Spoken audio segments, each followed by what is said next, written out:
सभी को नमस्कार। मैं संदीप दुबे आप सभी का स्वागत करता हूं।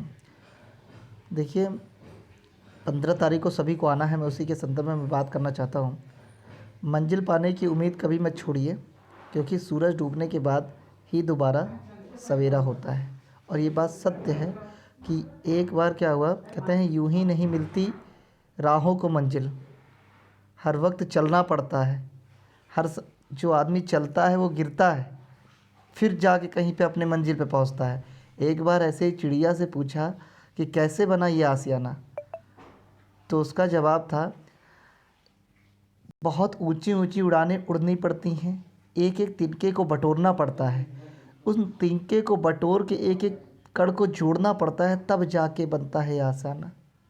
ठीक है, तो इन सभी बातों को आपको ध्यान रखना चाहिए कि हम जो कर रहे हैं वो अपने लिए कर रहे हैं, अपने भविष्य के लिए कर रहे हैं। तो कुछ ना कुछ परेशानियां आएंगी, और उन परेशानियों से जब हम उठेंगे तभी हम ऊपर जाएंगे, और तभी हम चीज़ों को समझ पाएंगे, और तभी हम इस देश में या इस देश के लिए कुछ कर सकते हैं। जिसने, अगर मैं आपको बात कर लूँ, अगर आप सिद्धार्थ की बात करो, जब तक उन्होंने दुखों को नहीं देखा तो उस दुख का वो नहीं कर पा रहे थे कि दुख होता क्या है। अगर मैं बात करता हूँ माननीय मुख्यमंत्री योगी आदित्यनाथ जी की, तो उनको नहीं पता है ना कि तैयारी क्या होती है, लोग कितना पैसा खर्चा करते, गरीब व्यक्ति कैसे पढ़ता, नहीं जानते, क्योंकि उन्होंने उस तैयारी को नहीं किया। ठीक है, तो इसलिए जो दर्द को देखा है वही उस दर्द को समझ सकता है, वही जानता है। और इन सब दर्द से जब हम आगे बढ़ते हैं ना, तब हमारी मंजिल मिलती है, और वो मंजिल हमारे लिए सबसे बेस्ट होती है। अब मैं आगे बात करना चाहूँगा, ठीक है, तो इसके लिए आगे मैं आपसे बात करता हूँ। देखिए, ये राज्य कर्मचारी संयुक्त परिषद उत्तर प्रदेश श्री हरिकिशोर तिवारी जी से मैं मिला था 11 तारीख को। उन्होंने दिनांक 11/11/2021 को ही उन्होंने अपना भेज दिया पूरा ब्यौरा। ठीक है, सेवा में अपर मुख्य सचिव कार्मिक विभाग उत्तर प्रदेश शासन अधिनियम सेवा चयन आयोग द्वारा जूनियर इंजीनियरों के रिक्त पदों पर विगत 5 वर्षों से भर्ती न होने के संबंध में। तो एक बात आप तय कर लो, एक मेरी बात समझ लेना, ठीक है। क्या समझना है कि जैसे देखो, इन्होंने तुरंत काम शुरू कर दिया, और ये सब बहुत बड़े लोग लेवल हैं। संयुक्त कर्मचारी संयुक्त, इनके अंडर में कम से कम उत्तर प्रदेश के 10 लाख कर्मचारी हैं, आप समझो। तो उसके ये अध्यक्ष हैं।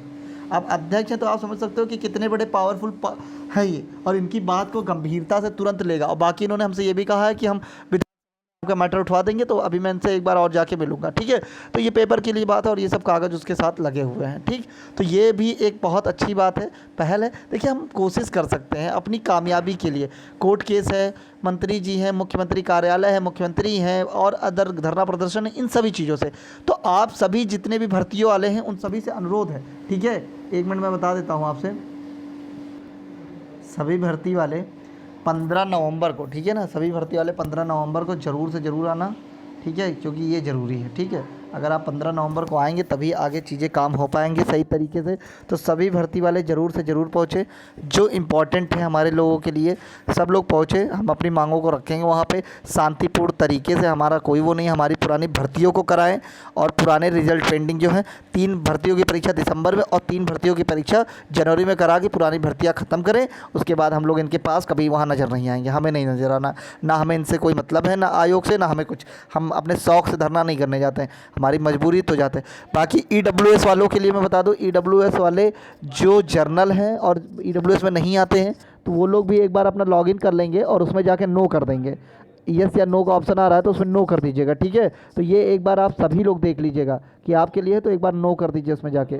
ठीक, तो जिसका जिसका नहीं है वो लोग जाके लॉगिन करें, और वहाँ से नो करके फॉर्म को नो कर दें, ठीक है, कि आप नहीं हैं। ठीक, तो वो इंपॉर्टेंट है, थोड़ा कर लीजिएगा। बाकी सभी लोग पहुँचो, 15 का ज़रूरी है, 15 को आना है। बाकी सभी भर्तियों की बात होगी, सब लोग ज़्यादा से ज़्यादा संख्या में पहुँचिए। हम अपनी बात को शांतिपूर्ण तरीके से रखेंगे, अपनी मांग को रखेंगे, जो हमारी मांगे हैं। इस मांग में उत्तर प्रदेश अधिनियम सेवा चयन द्वारा जूनियर इंजीनियर के नए भर्तियों का विज्ञापन, दूसरा, क्योंकि 2018 से कोई भर्ती नहीं आई है। फिर दूसरी हमारी मांग होगी कि जो है ये जितनी पुरानी भर्तियां उसको निकलवाने की ये ITI इंस्ट्रक्टर में भर्तियों की मांग होगी। ठीक है, तो 23/2016, 28/2016, 4/2018, 6/2018, और जो boring technician, forest guard, ASO, ये इतनी भर्तियाँ अब पेंडिंग कितनी होंगी? 2 जूनियर इंजीनियर की हो गई। अब कितने एग्ज़ाम पेंडिंग है? 23/1 हो गया, 28/2 हो गए, और 4/3 हो गया, 6/4 हो गया। और उसके बाद आप चले जाए बोरिंग टेक्नीशियन 5, और ASO 6, फॉरेस्ट गार्ड 7, 7 एग्ज़ाम के 7 पेपर होना बाकी है, ठीक है। तो ये 7 होना है। अब एक आ गई है ITI इंस्ट्रक्टर की, वो भी पेपर होना बाकी है। तो इन सभी के लिए सभी लोग ज़्यादा से ज़्यादा संख्या में पहुँचो 15 तारीख को। आप सभी लोग जुड़े रहो, सब लोग काम मिलकर करेंगे, एक दूसरे का दुख बांटेंगे। और हमारी भर्ती जो है ये दिसंबर में होगी। प्राथमिकता JEE है, क्योंकि आप सभी लोग साथ देंगे, हमें भी पता है, क्योंकि JEE की भर्ती बहुत पुरानी है। सबसे उन लोगों के साथ सबसे बड़ा अन्याय हुआ है, क्योंकि डिप्लोमा वाला कैंडिडेट और भी कोई एग्ज़ाम दे नहीं सकता। तो ये आप सभी को पता है। बाकी हम क्यों दें और एग्ज़ाम, हम इंजीनियर बनने आए तो हम इंजीनियर बनेंगे। कोई अगर हम नॉन टेक के होते तो हम किसी भी भर्ती में जा सकते थे, ठीक है। तो इन सभी चीज़ों पे बात करेंगे आगे। आपको जो भी अपडेट होगी मिल जाएगी।